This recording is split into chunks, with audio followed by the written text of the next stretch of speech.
He's a phony. Yeah, maybe. He's dubbed. Welcome to our Capture in the Rye podcast. I think that's where phony's from. I don't get that reference. I barely get that reference. They didn't make me read that one in school. Ask me about Shiloh. Tell me about Shia LaBeouf. Yeah, he's a dog. I think you might get... I said ask and tell me about Shia LaBeouf. You tricked me. Even Stevens was a show. The theme song was Claymation. There was a lightsaber fight in it. Later, he became an artist. That's Shia LaBeouf.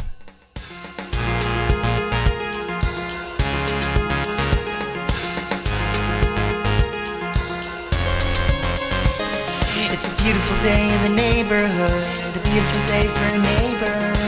Would you be mine? Could you be mine? I've always wanted to have a neighbor just like you. I've always wanted to live in a neighborhood with you. All right, well, it's another beautiful day in Mr. Rogers' neighborhood. It is, Steven. And we're back with another episode of Please Won't You Be My Podcast. Please, won't you be my podcast? I'm Steven. I'm Andrew. What episode is this? Hypnotized by your cherry red chap lips. Thank you. Allergy season in full swing here. It's true. In our what neighborhood. episode are we on? We're on the episode which has been dedicated number 1177, and which is the second episode of the second week on the first volume of releases, and it is our 7th episode, and let's talk about it. Sure. We're back after a long hiatus, which has been masked by our clever backlog of episodes. You know, Mr. Rogers walks in the door and he gives us a quick recap about how he was... Remember how I was big into fancy writing yesterday? And I appreciated that because it has been a while. It has been a while. And I appreciate, while I'm off in Europe, that you've been maintaining the podcast. I appreciate that you have taken none of my title suggestions. Mine were all better. Yeah. I used your title suggestions to fill out the text and stuff. And they were useful to sort of give me a picture and get me back into that headspace. Right. So in this episode, we learn that Mr. Rogers is indeed still practicing his calligraphy. Yeah, I mean, it's only been a day for him. Right. It was only just yesterday. So we know that he's... I don't know if he's going to continue after what happens in this episode. It's a discouraging moment. He's gotten a letter, though, already, one day into his calligraphy career, and he's already gotten a letter from Paul Standard, who I looked him up on Google. He's a Russian author and calligrapher. Oh. Or from Russia. He moved to the States. And he refers to, on the envelope, he refers to Fred Rogers as Fred Rogers, Esquire. Yes. And he has his own stationery, which I guess you do if you're a calligrapher. Naturally. Although, interestingly, it writes his name in a very block font. At first, I thought it was like hotel stationery. I thought somebody had been staying at the Paul Standard Hotel. Right. And just thought, I'll write Fred Rogers a letter. I was watching his show the other day. I'm an adult. So Mr. Rogers is transcribing one of his friend's poems. Yep. It's about wind and stuff. Tramping Wind. Yeah.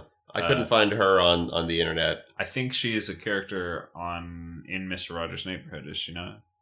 I mean, I don't remember her. Name is Mrs. Daly, but I don't remember her. Yeah, the poem is signed, I think, A&B Daly. Right. I don't remember there being a Mrs. Daly. I'm not sure if she showed up before, or if that's just how he refers to all of his friends on the show. Anyways, he's showing us his calligraphy practice, and then he says, I need to write the title at the top of this. Yeah. And so he writes... I would have started with the title, but maybe I would have been making a mistake. Well, his first mistake was that he started too close to the center, and he was definitely too far to the right to be to have that title centered. Mm. And then his second mistake was that he messed up. He goes real crazy on the D in Wind. I thought it looked all right. I thought it looked all right too, but he wasn't happy with it, and then he kept adding lines to try and fix it. It was very relatable. He said, "The more I do, the worse it looks." Yeah, and he makes this. This is going to be a great podcast, but when he makes the mistake, he makes this great face where he sort of looks at it and he shrugs with his face. like a Kermit the Frog sort of grimace. Yeah, sort of a Kermit the Frog grimace, or like he does like the Office face into camera. Oh, he does like a Jim Halpert. Jim Halpert, that's the one. I was going to say Tom Haverford, but that's the wrong. That's the wrong character. But yeah, he makes a good face about it. And for a second there, I have a note written here: real mistake or fake mistake. Because the way the show is, you can never be sure if he's like, oh, that didn't go right, let's move on anyways, but riff on it for a bit. But no, then he goes into a song about being angry. So either he was real laissez-faire about the way the show came together, or it was a deliberate mistake. Yeah, he decides that since he's messed up the D on the title, that now he has to rewrite the entire poem and to get it perfect. I mean, if he's making a finished piece, because he wants to give this as a gift to his friend. His friend, the poem, is going to receive a printout of his poem. Right. Or her poem, which I guess that's a gift. And so he was feeling pretty mad in this episode. Feeling pretty mad, yeah. He gets as frustrated as we've ever seen Mr. Rogers. He sings a song about what to do when you're mad. Like biting. Yeah.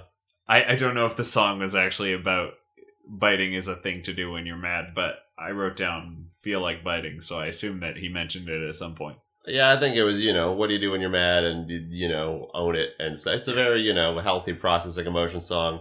Probably. I wrote in my notes, this isn't a fantastic song, but it's, again, well accompanied on the piano. Right. The whole show is well accompanied on the piano. Yeah. Mr. Rogers is not a great vocalist, but whoever they've got on the ones and twos. Mr. Rogers gets a telephone call. He thinks it might be the door at first, but no, it's a telephone call. So he answers the phone. We don't hear the other side of the phone call, but I have in my notes here, when you ask Mr. Rogers how he's doing, he tells you. Because presumably what happens, and we only hear Mr. Rogers' side of it, is he picks up the phone, person on the phone says, "Hi, Mr. Rogers, how are you doing?" Because the next thing we hear Mr. Rogers say is, "Oh, well, I was just doing some of that fancy writing I've been doing. I messed it up, so I'm a little, but I'll fix it later." Yeah, so he really tells you how he feels. Yeah, Mr. Rogers does not truck for the "I'm fine, how are you?" So this phone call is from someone named Susan Lynn, who is her name. A ventriloquist. From last week. And Winona Ryder impersonator.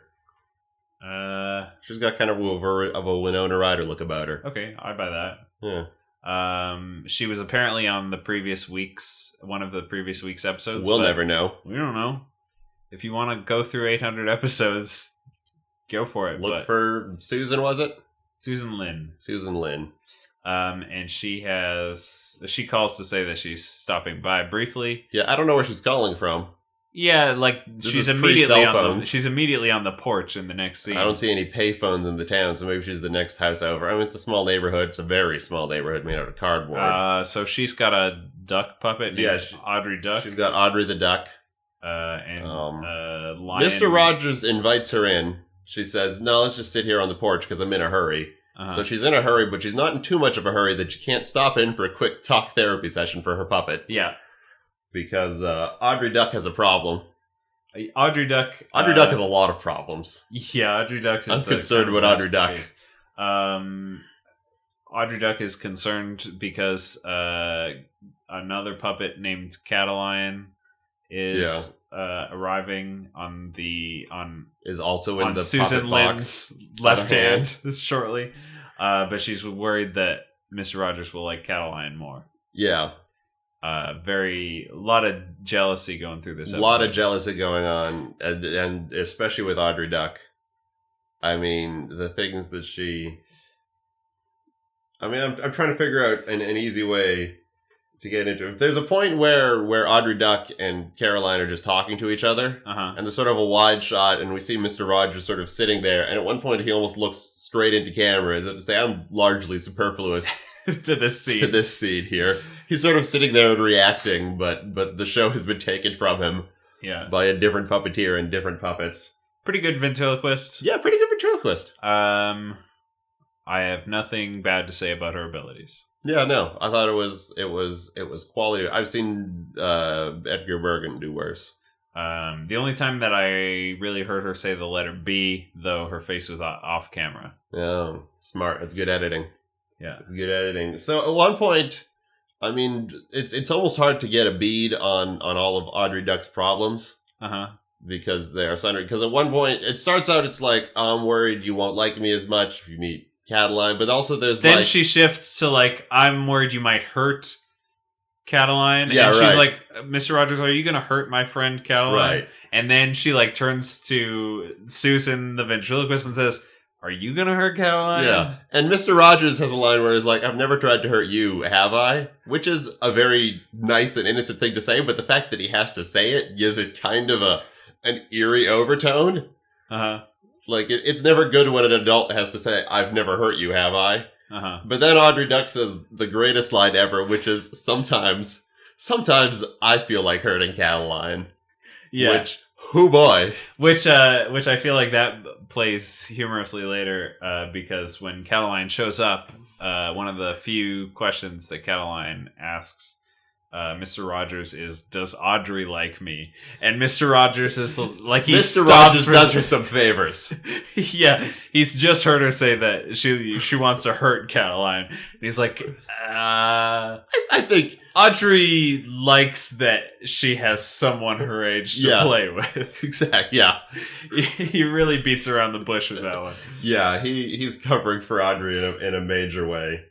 There's also at one point a tight zoom on Cataline, and it is upsetting because Cataline is not he's just like an attractive puppet. Staring at the ground with his bushy mustache. He's got button eyes and yeah, like he's clearly newer than most of the puppets we see on this show. I think the problem was that he is well worn. The cameraman wasn't on the same page as Susan Lin as which puppet was acting. Which puppet was acting? That could be, yeah. Cataline seemed like a very sort of low key.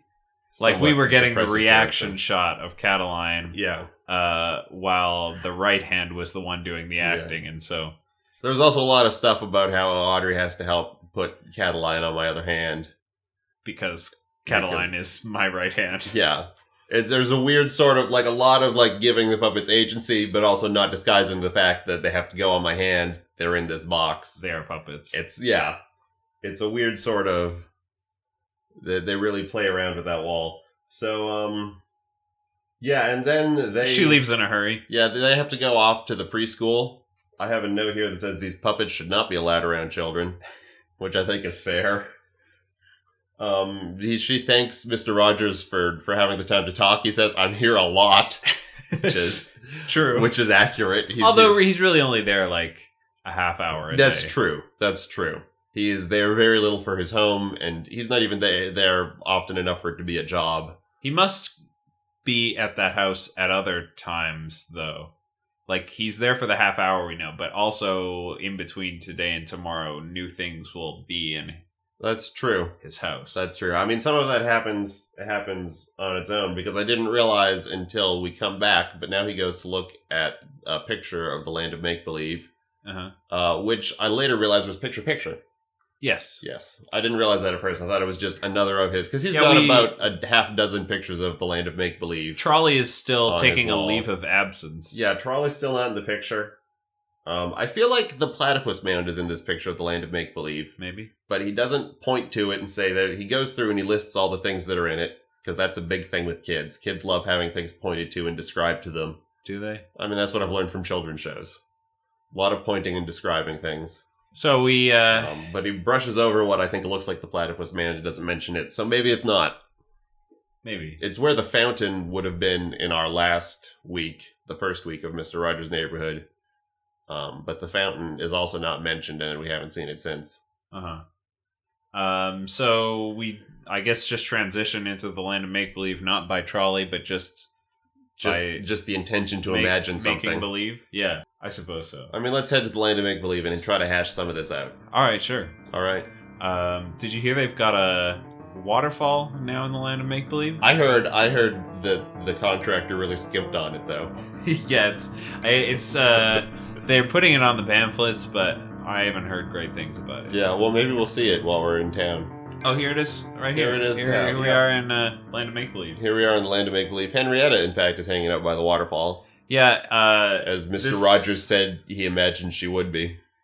Yeah, we have Mr. Negri now, who is certainly Handyman Negri at this point. He's got his official King Friday the 13th apron, workman's apron. I wonder if he built the waterfall. I don't know. Let's describe this waterfall for our podcast neighbors. Maybe like a third of a foot of a waterfall, or what you would expect from a Land of Make-Believe waterfall, which is to say some sort of like waterproofed paper mache rock feature with water pouring out over it. But instead of being like a fake mountain with water pouring down, it's just sort of the very top of a fake mountain with water pouring out of it, and then just bare pipe. I think black so. Plastic PVC pipe. It's mostly PVC pipe, and then like a little bit of... I don't know if I would describe it as even the top of a mountain. I would describe it as more folded paper plate. Fair enough. I was perhaps being generous. Which is has maybe 3 strands of a dribble of water coming off. Yeah, of it. I mean it's half a step removed from just being a pipe that goes up, and they treat it like this is this is a permanent feature on the castle. I've never seen it before. Well, if it was there, we would have heard it, certainly, because it makes a terrible, dribbling noise. Yeah, and also it's right. It's not because when he describes the waterfall by the castle, I'm like, I don't remember there being a waterfall. Does he mean maybe No. by It's the just cliff where the trolley goes in? It's just sort pouring of rocks on either where side there. King Friday usually stands. Yeah, it's just the pipe comes up from behind the wall. It's just in I mean, if you had to install a waterfall in a castle, I guess this is just about as good as you could do. But okay, I don't know how you can defend that position. If you had to install a waterfall in a castle, you could do much better.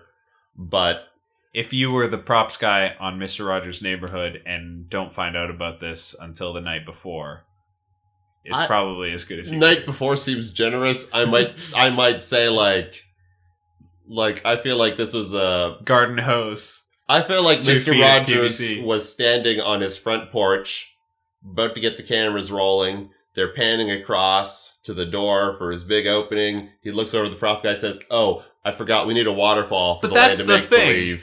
Open the door. Hi. That's the other thing about this waterfall. It's not actually relevant to the plot. It's true, there doesn't need to be a waterfall. The only reason that there could be need for a waterfall is the fact that Handyman Negri is washing the sides of the parapets, would you say? Yeah, he's washing the castle walls. And he fills his bucket in the waterfall. Yeah. But really, they could have, if the props department... They could have just said the bucket had water in it. Already. I don't think he was even using the water. No. I don't think there was any water in that sponge that he was rubbing all over the set. Well, the waterfall does not produce enough water to fill that bucket. No. You can hear the sound of it filling the bottom, half inch, perhaps. And I thought as he put it under there, I'm like, well, there goes the waterfall. Clearly this functions on pouring water and recycling it back up. Oh, I figured it was just hooked up to a garden hose or something. I mean, maybe. That's not very... They could get more water from that. I wonder if the waterfall was a thing where last week... in the Land of Make-Believe, it was a big plot point. There was a big waterfall plot point. Maybe the plot last week was all about how King Friday wanted a waterfall. Come to the end of the week, he's very disappointed in the waterfall that he's gotten. I want to see this story. Yeah. That sounds like something that would happen to King Friday. So moving on from just the set. Yeah. So Henrietta Pussycat is still all glammed up in her very bad makeup. Yeah.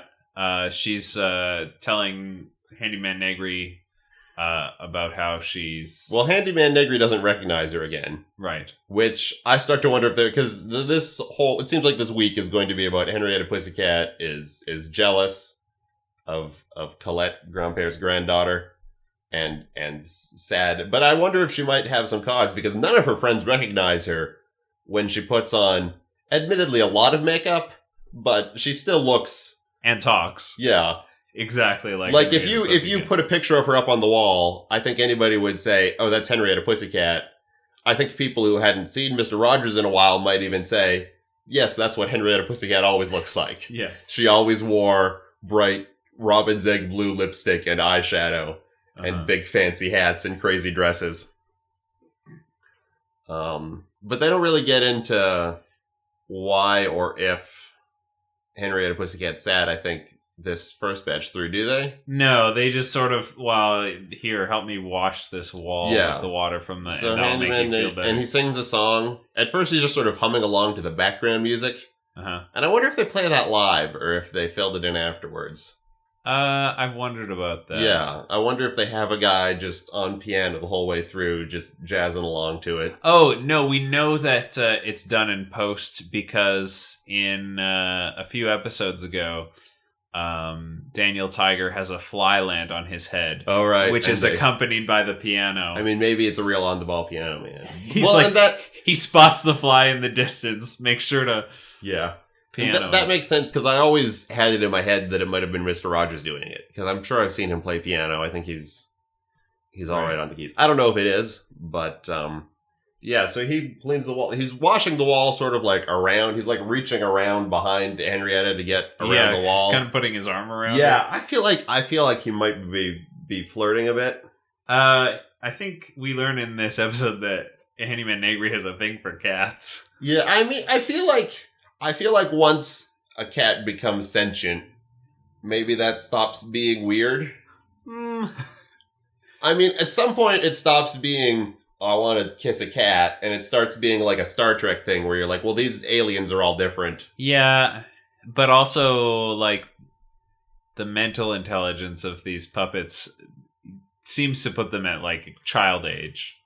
But I don't know. I mean, I think that can be true of everybody, though. I feel like in the right situation, Handyman Negri is also the functional, like, emotional development of maybe like a 10-year-old, right? As the plot, because I mean the fact that Lady Aberlin, who we still haven't seen in color, we've seen her in the neighborhood, but not in the Land of Make Believe. Right. The fact that she is apparently the grandniece of King Friday. Yeah, I suppose so. I feel like all bets are off in terms of relationships and dating terms of, in the land of make believe. What's if you can make believe it, you can date it. Yeah, there you go.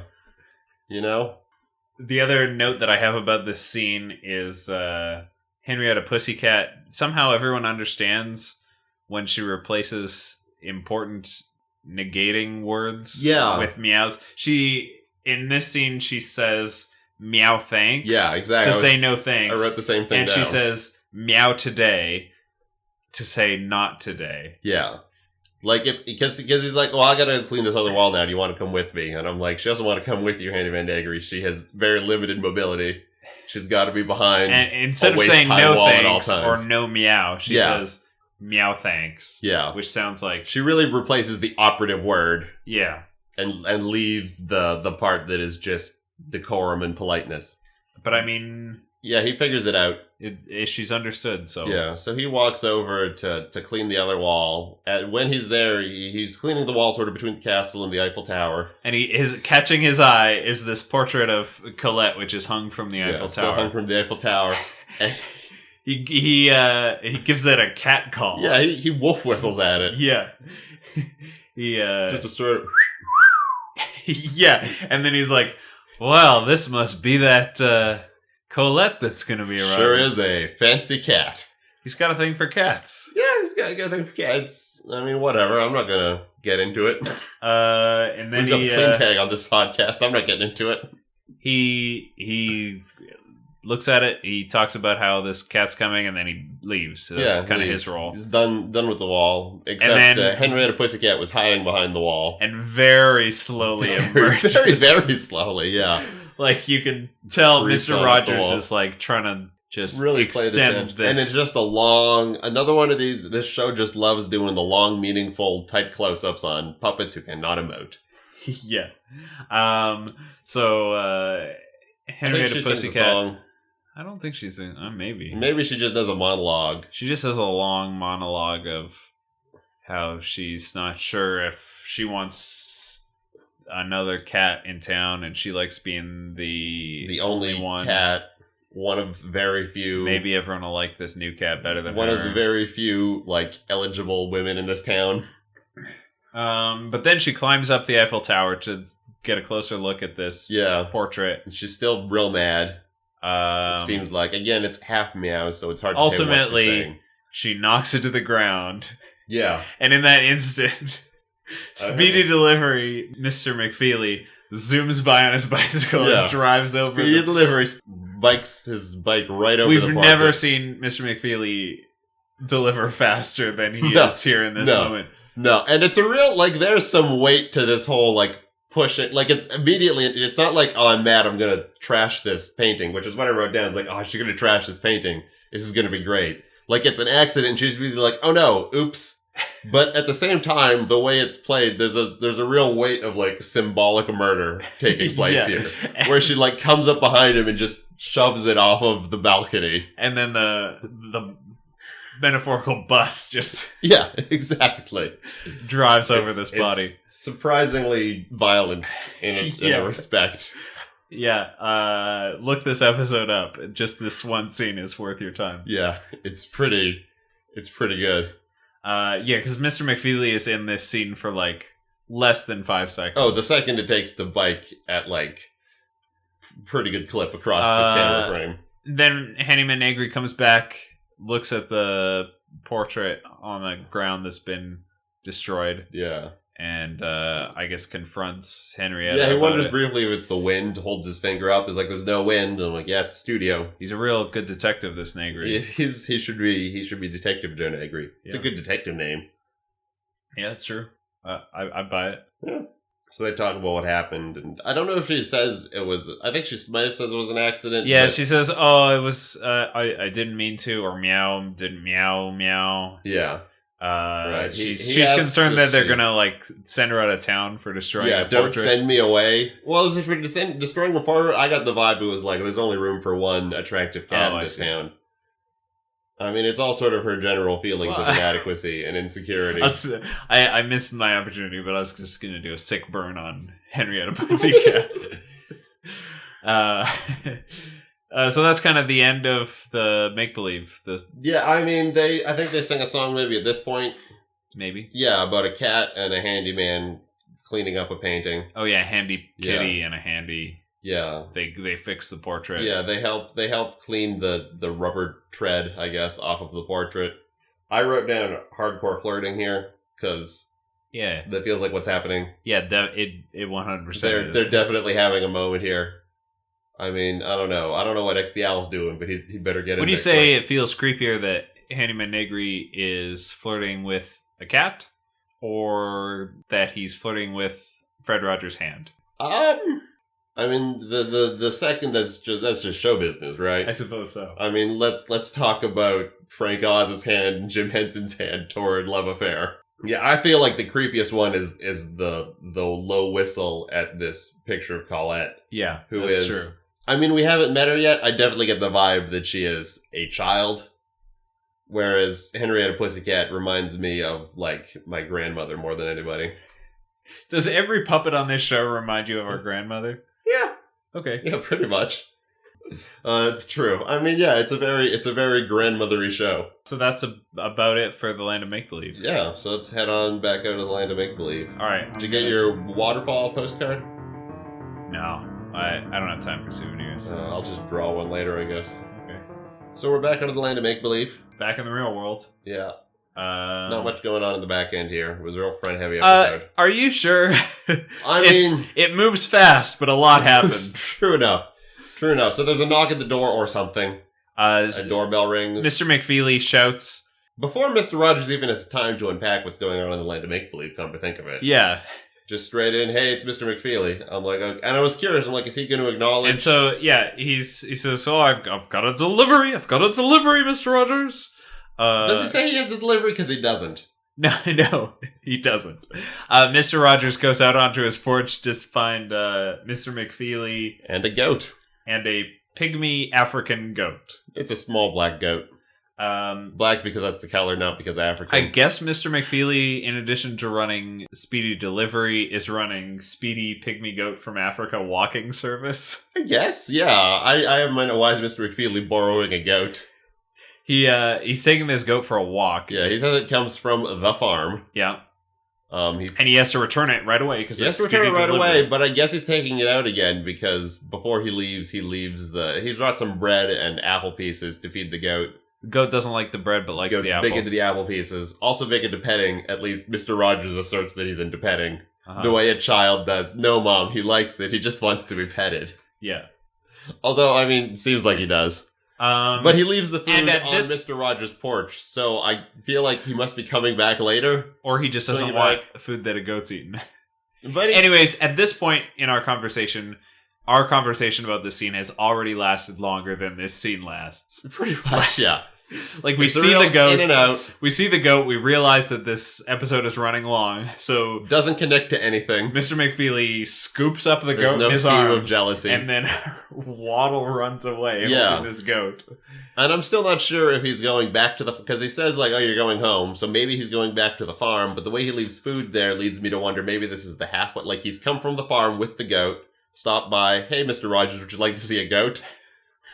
Want to poke this goat with a stick? Don't deliver anything via a speedy delivery transport unless you want the entire contents of your delivery shared with everyone between.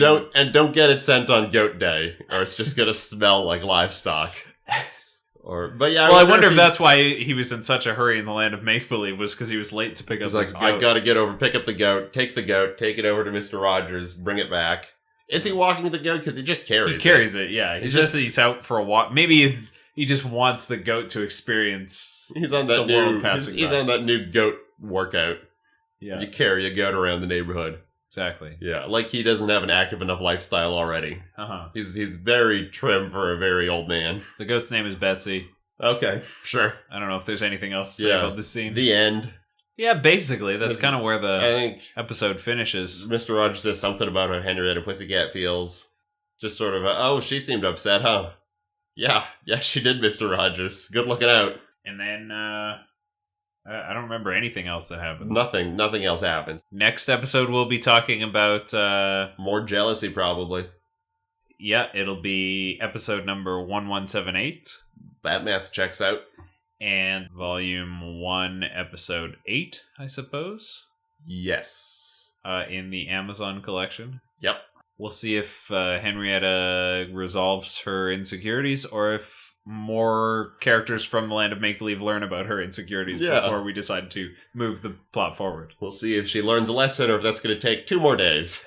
I imagine it probably will. I suspect it'll be Friday. Our theme song was provided by Dan Brisbane. Good guy, Dan Brisbane.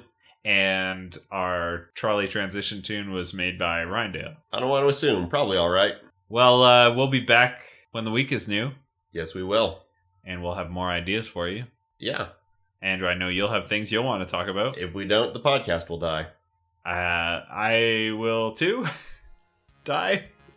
I'm sorry to hear that. It's just that you messed up the format on me. Sorry. Follow us on Twitter. Andrew really wants to be followed on Twitter, which I don't know if it's necessary, but follow him. Andrew, I don't know. I'm just doing this. So let's make the most of this beautiful day. Since we're together, we might as well say, would you be mine? Could you be mine? Won't you please? Won't you please? Please, won't you be my neighbor? Won't you please? Won't you please? Please, won't you be my podcast?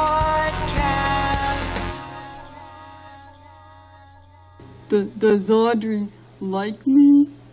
Audrey likes to think that she has somebody her age to play with.